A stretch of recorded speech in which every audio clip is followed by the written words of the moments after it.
와우. 안녕하세요. 복싱 매니지먼트 코리아 황현철입니다. 펀치라인 복싱 토크 74회. 이번 시간에는 전 WBC 슈퍼라이트급 챔피언을 역임하셨던 김상현 선수에 대해서 얘기해보는 시간을 갖고자 합니다.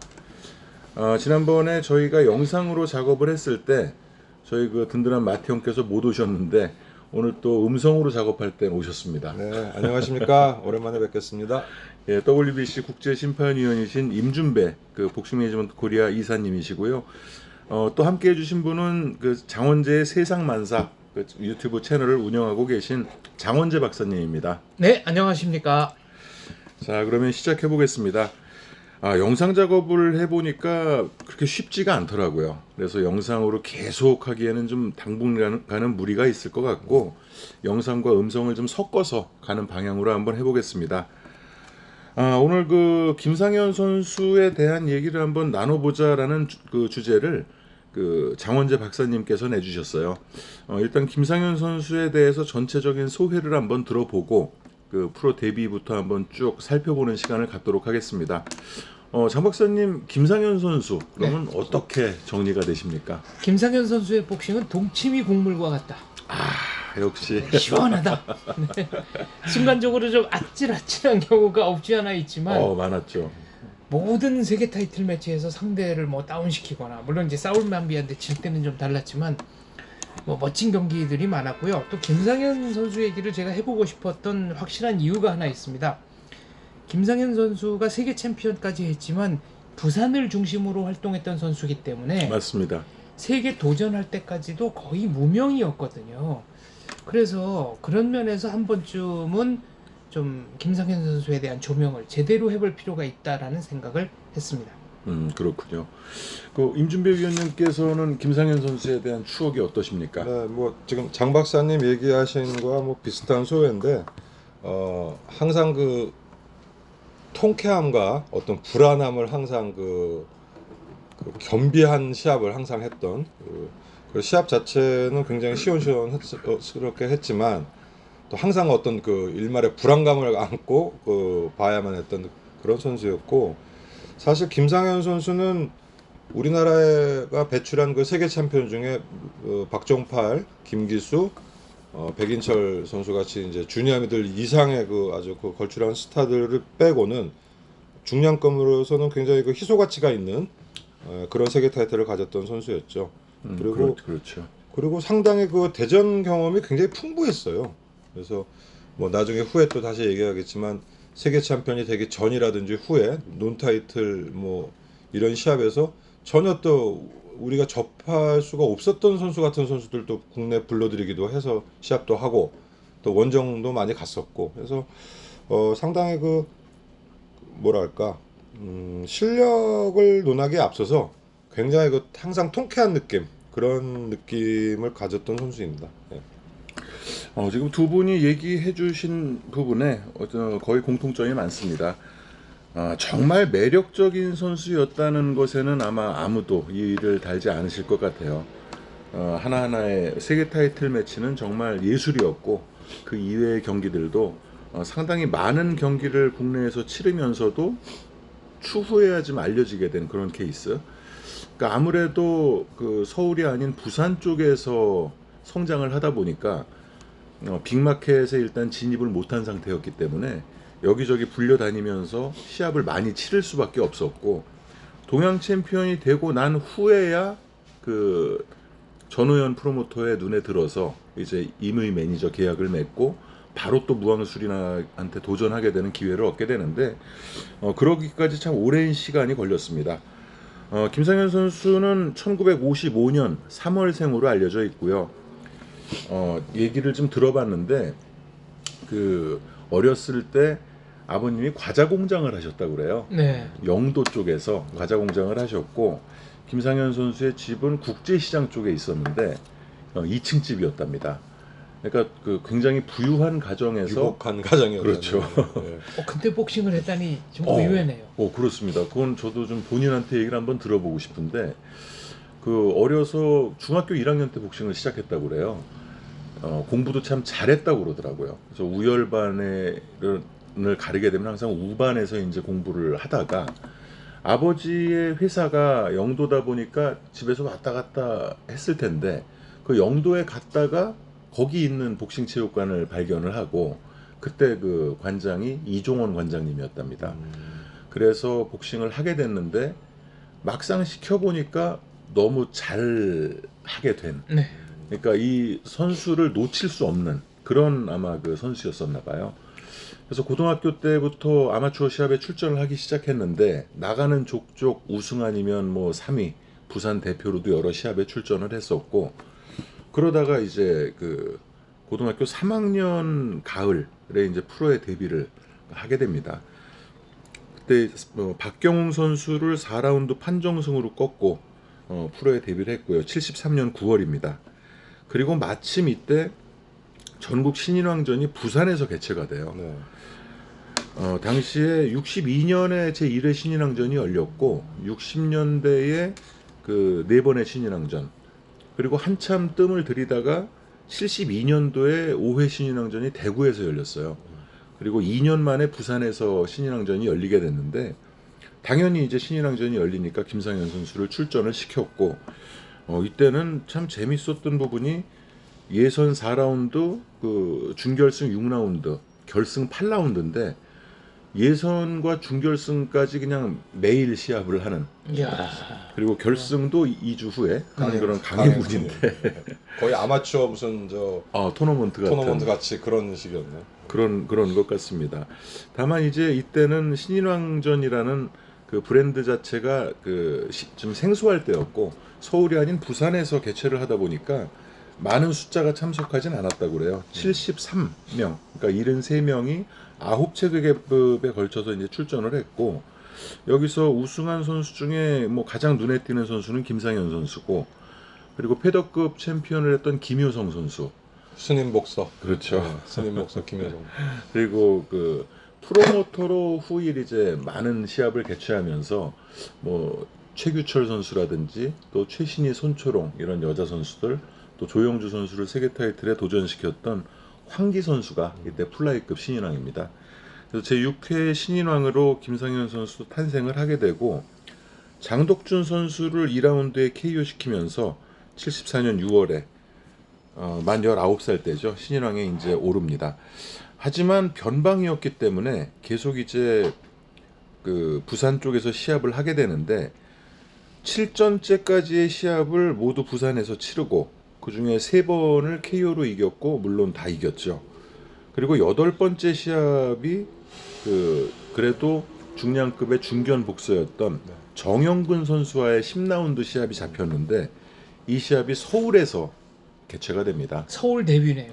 서울로 불려 올라간 거죠. 정영근 선수는 이제 웰터급에서는 그 아세안 게임에 나가서 메달도 땄고 했는데 다만 후에 뭐 그 동양 웰터급 타이틀도 도전을 하죠. 그렇죠. 루소리마치 선수에게 도전을 하고 일본 원정에서도 뭐 KO승도 거뒀고 해서 웰터급에서는 이제 그 항상 뭐 부동의 1위, 2위를 차지하고 있었는데 그 당시에 웰터급은 이제 조민 선수가 국내 타이틀은 뭐 절대 강자로 있었기 때문에 실제로 뭐 정영근 선수가 조민 그렇죠. 선수와도 대전했지만 이기진 못하고 이 정영근 선수는 좀 핸디캡이라면 좀 프로 데뷔가 많이 늦었어요. 그래서 지금 같으면 뭐 그 정도 나이면 될 텐데 20대 중반이 넘어서 프로에 이제 들어와가지고 조금 그 프로 데뷔가 늦은 감이 있었지만 아무튼 실력이 꽤 웰터급에서는 우리나라 국내 랭커 중에는 뭐 탑 레벨이었기 때문에 이 선수와 이제 김상현 선수가 원정 경기죠. 부산을 떠나서 처음으로 이제 서울링에 섰는데 무승부가 됐죠. 이 시합은 사실 김상현 선수가 많이 앞선 그런 그 맞습니다. 평가를 받았고 김상현 선수가 7전 7승으로 잘 나가는 유망주였기 때문에 김상현 선수를 키워주기 위한 시합이 아니라 부산에 이런 어린애가 좀 잘 나가는 애가 있다고 하면서 정영근 선수의 상대로 붙인 케이스예요. 그렇죠. 정영근 선수가 주였죠. 그렇죠. 정영근 선수를 위해서 이제 잡혀준 매치였기 때문에 그래서 이제 서울에서 뜻하지 않게 첫 경기를 치르게 됐고 잘 싸웠지만 어쨌든 경험이 더 많았던 정영근 선수와 무승부를 하면서 이제 첫 무승부를 기록하게 됩니다. 그리고 다시 부산으로 내려오죠. 부산으로 내려와서 이때부터는 그 국내 중량급을 휩쓸었던 그 분들과 이제 많은 대전을 갖게 되는데 유기현 선수에게 2회 KO승을 거둔 다음에 75년 3월에는 최만성 선수에게 10라운드 판정승을 거둡니다. 최만성 선수에 대해서 뭐, 임준배 의원님 설명 좀 해주시죠. 그 국내 타이틀 3체급 제패자죠. 그렇죠. 예, 했는데 사실 이 최만성 선수는 단발형입니다. 테크닉은 없지만 그 일발의 필도라고 할까요? 그런 주먹이 있어서 이 최만성 선수도 후에 이제 동양 웰터급 타이틀에 류소리마치에게 도전을 하죠.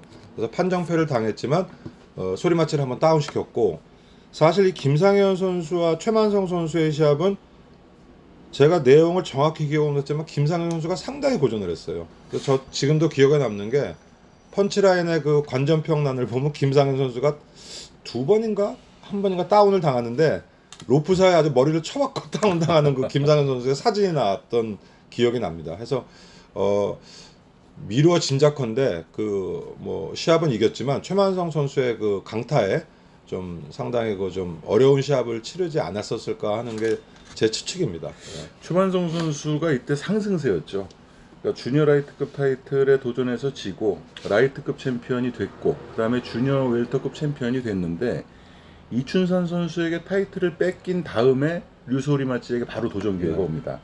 근데 소리마치를 한번 다운시키고 줬어요. 잘 싸운 시합입니다. 그리고 와서 조민 선수를 꺾습니다. 그래서 조민 선수에게 판정승을 거두고 그 업셋 경기였죠. 그러고 나서 바로 김상현 선수랑 했기 때문에 이때 최만성 선수는 많은 경험을 가진 베테랑이 상승세를 달리고 있을 때의 시기였고, 김상현 선수는 그야말로 그 신인의 티를 아직 벗지 못한, 하지만 연승을 거두고 있는 그런 기대주였기 때문에 이런 시합들을 통해서 김상현 선수가 많은 경험, 그런 것들을 또 자기 것으로 만든 게 아닌가 싶기도 해요. 최만성 선수를 어렵게 판정으로 이겼고, 그리고 3개월 뒤죠. 75년 6월에는 박동환 선수에게 6라운드 TKO승을 거둡니다. 우리 저 심판 선배님이시고 또 조인주 선수를 그 풍산 프로모션 사장님을 역임하셨죠. 오랫동안 지내셨죠.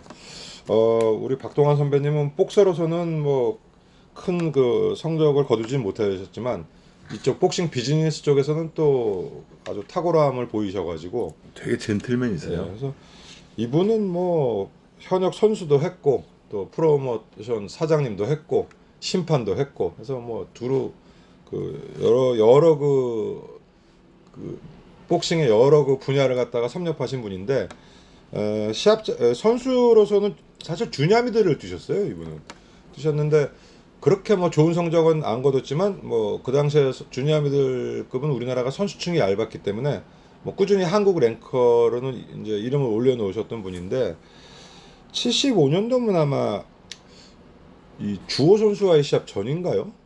박동환 선수가? 그 전인 것 같습니다. 근데 하여간 그렇다고 시합 수가 많지도 않았고 꽤 오랜 캐리어를 가지셨지만 뭐 그랬던 분입니다. 했는데 이 시합은 뭐 김상현 선수가 6회 TKO로 그렇게 승리를 거두었죠.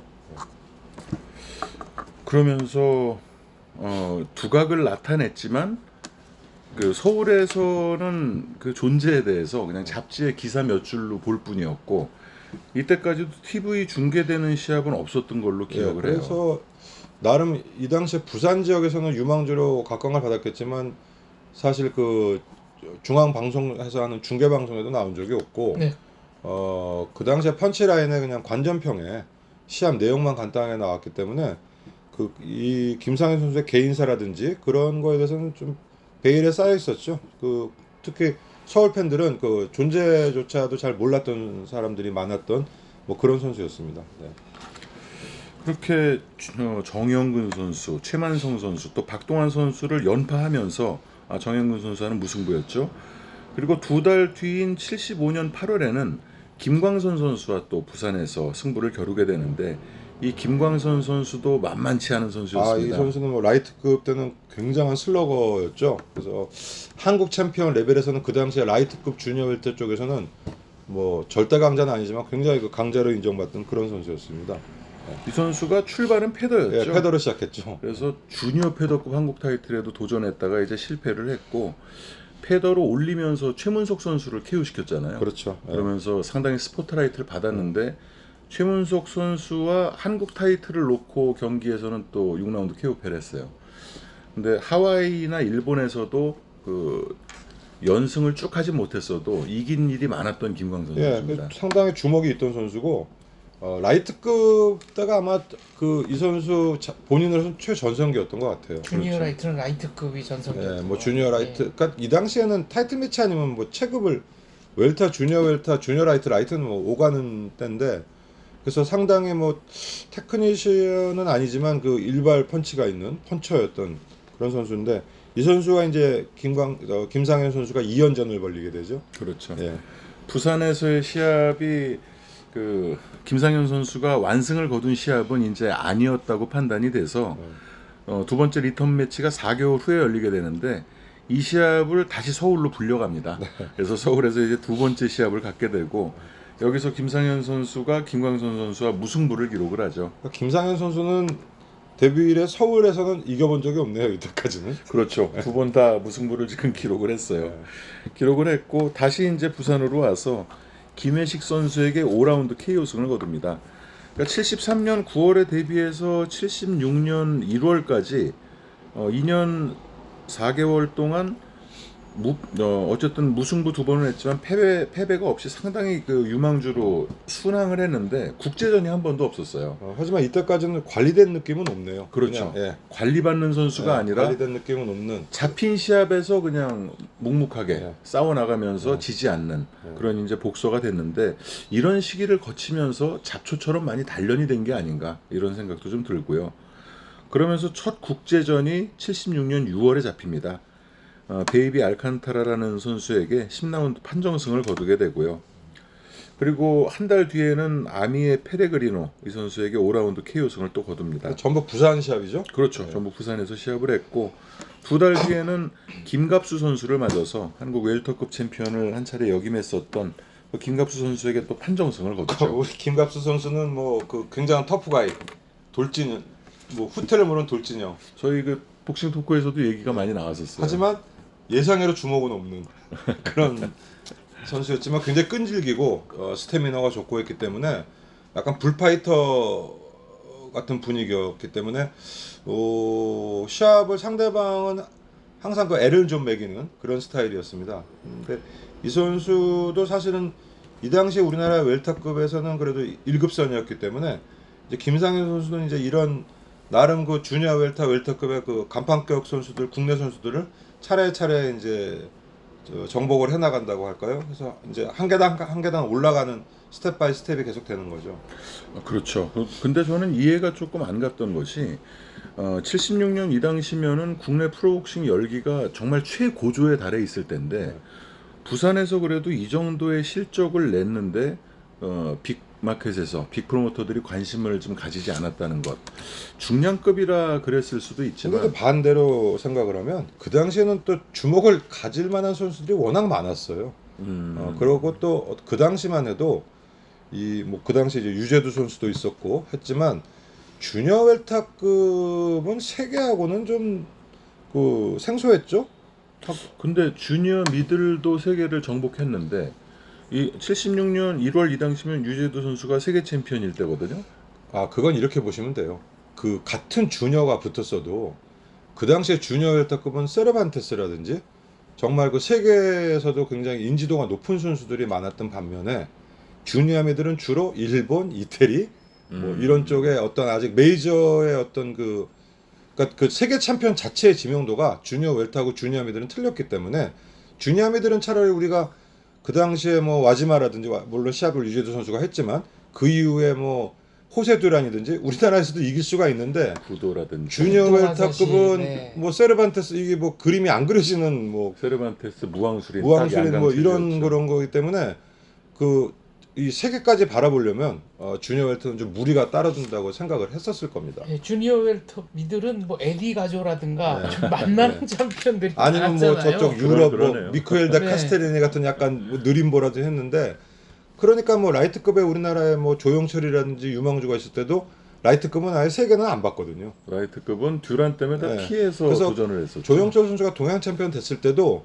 이 선수가 세계로 나가려면 뭐 라이트급은 아예 뭐 생각을 안 하고 주니어 라이트 쪽을 이제 바라보고 뭐 그랬었고 오영호 선수 같은 경우도 라이트급은 뭐 마지막 도전은 힐머 켄티의 라이트급에 했지만 나머지는 뭐 주니어 라이트로 했어야 세라노에게 되는, 도전했을 때도 주니어 라이트 했기 때문에 김광민 선수도 한 체급을 올려서 도전했습니다. 네, 주니어 웰터로 도전했습니다. 그러니까 이 주니어 웰터는 아마 세계를 보려면은 그렇게 키워가 그러니까 이제 프로모터 입장에서는 같은 값으로 키우려면 뭐 페다 밑에 슈퍼 반탐 뭐 반탐 이런 걸 집중적으로 키우지 주니어 웰터로서는 뭐 세계까지 보기에는 좀 무리가 따랐죠. 그래도 만일 김상현 선수가 서울의 메이저 소속이었다면 그런 푸대접을 받지는 않았을 것 같은데요. 그렇죠. 아무래도 뭐 공중파 방송이라든지 또 서울 물론 뭐 부산 권투 팬들도 대단하시지만 그래도 중앙 무대에 자주 섰으면 그 인지도가 이렇진 않았겠죠. 예. 인지도가 어느 정도로 없었냐면요. 나중에 78년 12월에 사인상 무한그린에게 세계 도전할 때 그때는 어지간한 세계 타이틀 매치는 장충체육관에서 열릴 때입니다. 근데 김상현 선수의 세계 타이틀 매치는 잠실 학생체육관이었습니다. 그리고 입장객 수도 그 관중 이 뭡니까 수용 능력도 네. 수용 능력도 적었고 그 당시에 관중은 1,000명 안팎이었으니까 세계 타이틀 매치는 굉장히 초라한 타이틀 매치였죠 사실. 그리고 동네 그 복덕방에서 티켓을 팔 정도였으니까 흥행이 제대로 된 흥행이라기보다는 네. 네, 어거지로 어떻게 맞춘 흥행이었다고 할까요? 그 매치업이 어떻게 성사되는지 모르는데 저만 해도 김상현 선수를 보려고 본 게 아니에요. 무항수린 선수를 보려고 봤지. 근데 이제 무항수린이 그동안에 그렇게 쇠락했는지는 이제 인지를 못하고 그 무항수린은 이제 그 이전 방어전에서 이제 눈부상 때문에 거의 반은퇴 상태였다는 얘기는 있었는데 그래도 그 전에 그 일본에 와서의 시합이라든지 그 전에 뭐 어떤 기사를 접한 그 시합을 보면은 도저히 이거는 우리나라 선수급에서는 이길 선수가 없겠다는 생각을 했기 때문에 사실 김상현 선수하고 시합을 하는데도 김상현 선수가 이긴다고는 생각을 안 하고 처음엔 봤어요. 김상현 선수 쪽에서 그때 무항수린이 이제 눈부상도 있고 또 여배우와 스캔들도 있었거든요. 그러니까 어떤 경우든지 승산이 있다라고 얘기를 하니까 국내 전문가들이 무슨 얘기를 했냐면은 설령 무항수린 한쪽 눈이 거의 뭐 안 보인다 치자. 실명이라도. 네, 그러나 나머지 한쪽 눈이 보이기 때문에 경기를 할 수 있는 거 아니냐. 그러면 그 정도 상태에서 김상현이 무항수린과 대등한 경기 펼칠 수 있느냐. 근데 이제 그 다음에 뭐라 그랬냐면은 김상현 선수 경기를 내가 솔직히 못 봐서 잘 모르겠다. 이게 그 당시 주간 스포츠에 보도가 된 내용이에요. 그렇겠네요. 그러니까, 중계를 안 해주니까. 네, 볼 수가 그러니까 없죠. 김상현 선수 측에서 이게 지방 선수라고 너무 좀 푸대접하시는 게 아니냐. 그래서 경기 전까지는 김상현은 세계 도전함에도 불구하고 무명이었습니다. 철저히 무명이어서 참 그래서 본인이 좀 서러워했죠. 그래서 아마 무항수린도 네.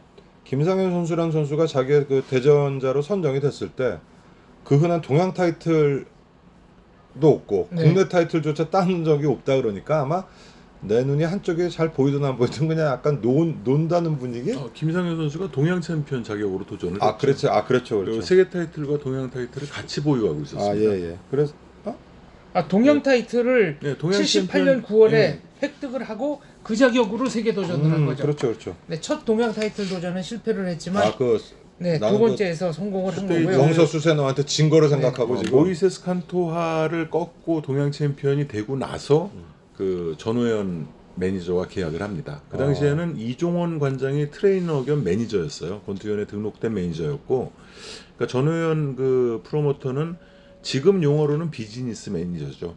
하지만 그 당시에는 임의 매니저라는 그런 그 별칭으로 불렸다고 하는데, 그런 비즈니스 계약을 전호연 씨랑 하면서 이제 막바로 세계 도전 길이 열리게 됐습니다. 아무튼 제 기억으로는 이 당시에는 주니어 웰터급 하면 이제 이창일 선수가 지나가고 구상모 선수가 각광을 받던 시절이라 무항수린하고 김상현 선수가 시합하러 링에 올라왔는데 굉장히 생소했어요. 그래서 그 전까지 제가 김상현 선수 시합을 본 적이 있나 없나는 기억을 정확히 못 하겠는데 아무튼 생소했고 뭐 장 박사님도 조금 아까 얘기하셨지만 12월 이게 며칠이었죠? 30일. 그러니까 거의 연말이고 그 전부터 뭐 굉장히 선전을 했던 것도 아니고 갑자기 어느 날 뭐 세계 타이틀 매치를 한다 그러고 시합장을 보니까 잠실학생체육관에서 사실상 복싱 시합을 안 했었거든요. 그 관중도 굉장히 그 한산한.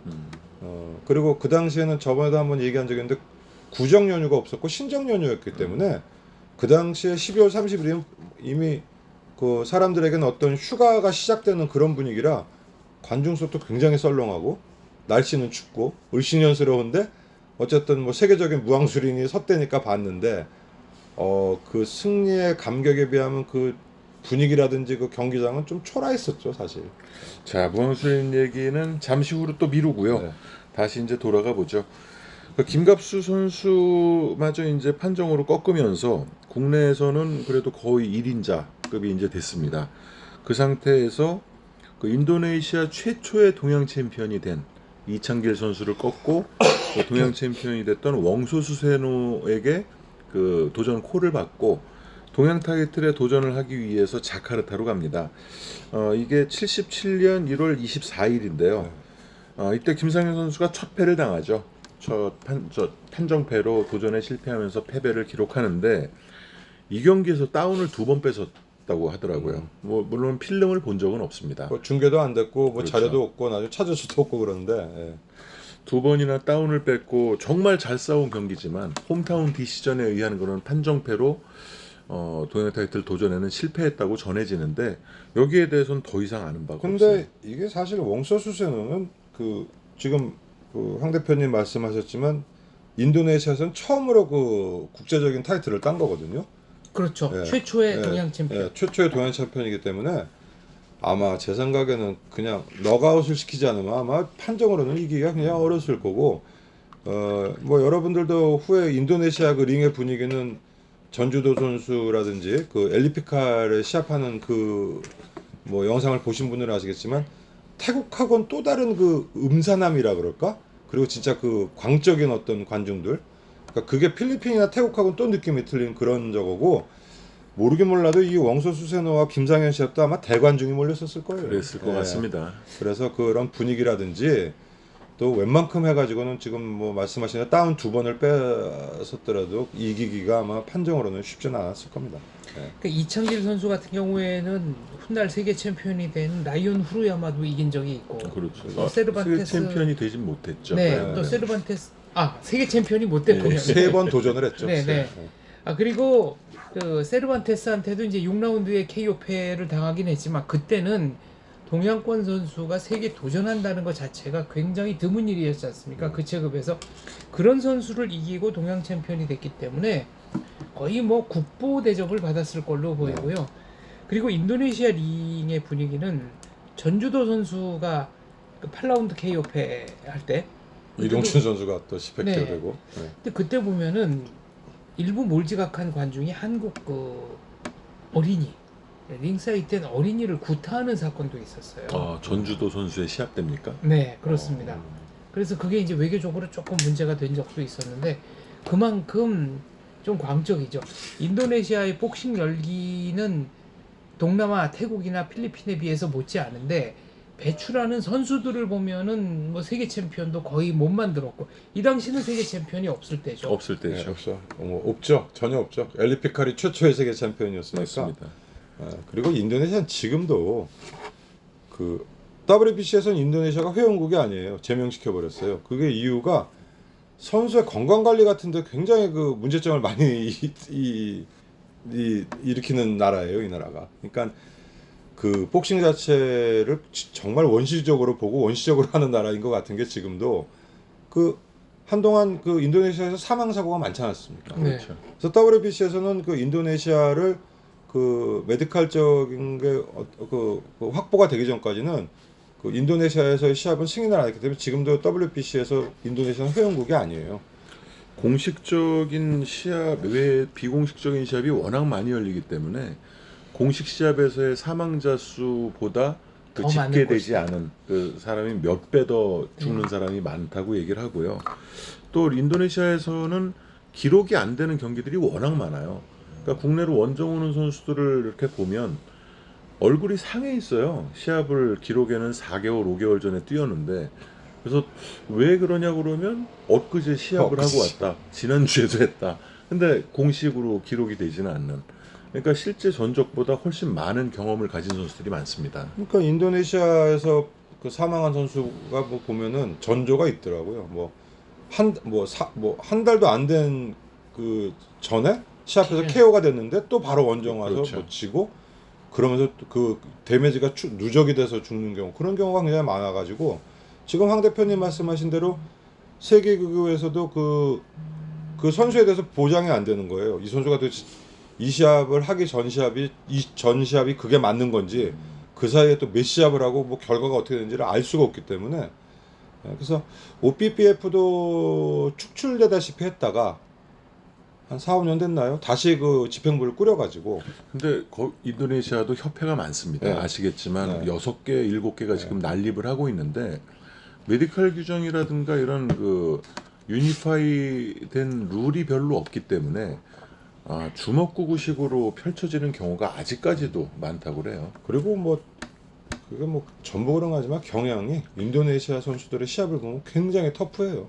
그러니까 테크니션이라기보다는 거의 다 진짜 일타일타 치고받는 그런 스타일들이 줄을 잇는 것 같더라고요. 그래서 그거는 뭐랄까 지도자의 그 사실 인도네시아가 어떻게 보면 아시아존에서는 그 복싱 역사는 제일 짧잖아요. 네. 그러다 보니까 뭐 태국도 격렬하지만 태국과는 또 틀린 거칠음 이런 게 인도네시아 선수들에게 많은 것 같아요. 주로 보면은. 어쨌든 그 억울하게 원소 졌습니다. 예, 네. 스에게 이제 억울하게 억울하게 졌을 거예요. 진 것 같은 네. 그런 패배를 당하고 도저히 이길 수 없는 상대와 시합을 한. 첫 패였죠. 김상현 선수가 첫 패를 당하고 근데 사실 이 시합도 가서 했는지도 잘 몰랐어요. 그렇죠. 네. 알 수가 없었죠. 나중에 한 줄인가 보도가 됐습니다. 뭐 자세한 상보도 안 나왔고 그렇다고 이 당시에 펀치라인 그 시스템이 뭐 인도네시아 경기까지 상보로 전할 만한 그런 어떤 국제적인 그런 저게 없었기 될 때문에 수가 없었죠. 네. 부산이나 지방 시합도 잘 그 보도가 안 되는데 더군다나 인도네시아 동양 타이틀 매치라면 그랬을 시기였어요. 아득하게 느껴지죠. 진짜. 네. 그때 김상현 선수는 과연 이 경기를 하고 어떤 생각을 했을지 참 궁금한데 추후에 이제 만날 기회가 있다면 자세하게 한번 물어보도록 하겠습니다. 그리고 3개월 후에 부산에서 재기전을 갔죠. 데니 마르타릴라스 이 선수를 3라운드에 KO를 시키고 그리고 4개월 후에 뜬금없이 또 다시 자카르타로 날아갑니다. 그러니까 이때는 타이틀 매치도 아니었고 논 타이틀 매치였는데 상대였던 스페를링 판가리부안 이 선수 유명한 선수는 아니었어요. 오영호 선수가 했었죠. 그렇죠. 오영호 선수의 동양 타이틀 매치를 했던 선수인데 정말 인도네시아스럽게 생겼는데 이 선수 터프한 게 아니고 좀 길어가지고 좋게 말하면 테크니션 같은 느낌이었어요. 오영호 선수와의 시합을 봤을 때는 물론 뭐 오영호 선수에게 간단히 KO가 됐지만 3라운드였는데 초반에 3회인가 4회인가 KO가 됐는데 정말 안 세 보이는 선수인데 이 선수에게 판정패를 했네요 또. 그래서 인도네시아 측에서 웡소수 소헤노와의 경기를 보고 아마 김상현 선수를 불렀을 텐데 어떤 마음을 갖고 불렀는지 김상현 선수가 잘했기 때문에 이 선수를 깨고 싶어서 부른 건지 인도네시아 관중들이 또 원해서 불렀을 수도 있잖아요. 하지만 어쨌든 다시 이제 인도네시아에서 두 번째 판정패를 당하게 됩니다. 김상현 선수의 캐리어를 보면 느닷없는 시합이 좀 많아요. 그렇죠. 네. 세계 챔피언이 되고 난 후에도 그렇고. 네.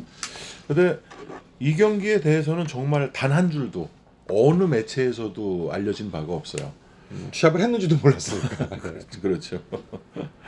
그리고 이렇게 추측해 보건데 이 당시에 김상현 선수가 국내 선수들을 모조리 격파하고 이제 무승부 또 지질 않으면서 국내에서는 당할 수 없는 그런 선수의 레벨의 위치에 올라섰고 그렇다고 해외 선수들이나 또 동양 챔피언들을 불러서 도전시킬 수 있을 만한 비즈니스의 능력은 안 되는 그 소속이었고 보니까 김상현 선수가 한 프로모션에 소속돼서 계속 시합을 가진 게 아니에요.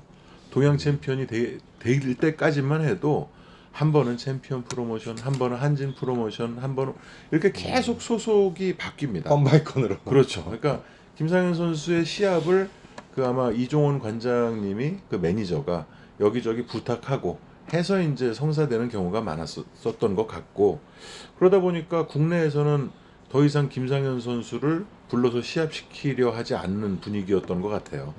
그러다 보니까 주로 이제 외국 선수와 해야 되고 외국 선수를 부르지 못하면 가서 해야 되는 그런 상황이 아니었나 이렇게 생각이 됩니다. 그리고 3개월 후에 김갑수 선수를 다시 만나죠. 다시 만나서 다시 이제 판정으로 꺾게 되는데 이 경기도 서울에서 했어요. 네. 그리고 다시 3개월 후 이제 78년도로 접어듭니다. 국내 복싱 팬들에게도 낯익은 이름이죠.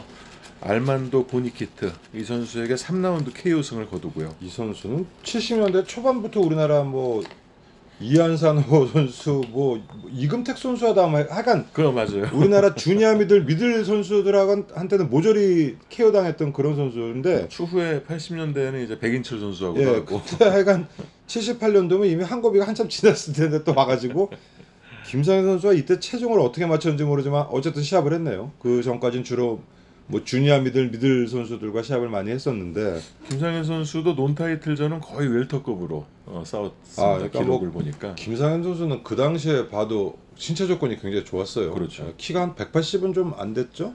76구로 프로필은 나와 근데 있는데 굉장히 커 보이고 하여간 그 사우스포 스탠스인데 약간 비스듬히 서가지고 그 필살의 랩트를 날리는 그 나중에 김상현 선수 측에서 김상현의 강타가 폭발하는 지점이 65kg이다.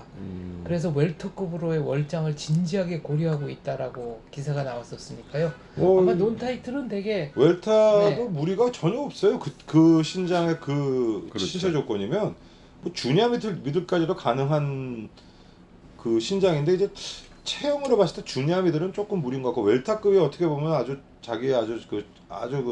딱 맞는 체급이었던 것 같네요.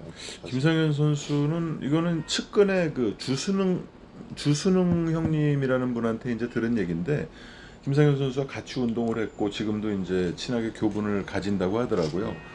근데 김상현 선수가 고등학교 때부터 은퇴할 때까지 주니어 웰터급. 그러니까 아마추어도 고등학교 때 모조리 라이트 웰터급만 나갔답니다. 그러니까 그 체급만 고수한 대단한 거죠. 대단한 거죠. 예, 그 긴 시간 동안을 그렇죠. 10대 체중을 그렇죠. 고등학교 네, 때 20대 1학년 후반까지 때부터 유지했다는 건 뭐 어마어마한 거죠. 맞습니다. 그런 자부심이 또 본인이 있다고 얘기를 들었고요. 그렇게 이제 알만도 보니키트를 KO 시키면서 이제 김상현 선수가 KO승의 어떤 본인이 그 체득을 하게 된달까요? 연속 KO승이 이제 시작이 되죠. 이때부터 이제 KO 승부가 많아지죠.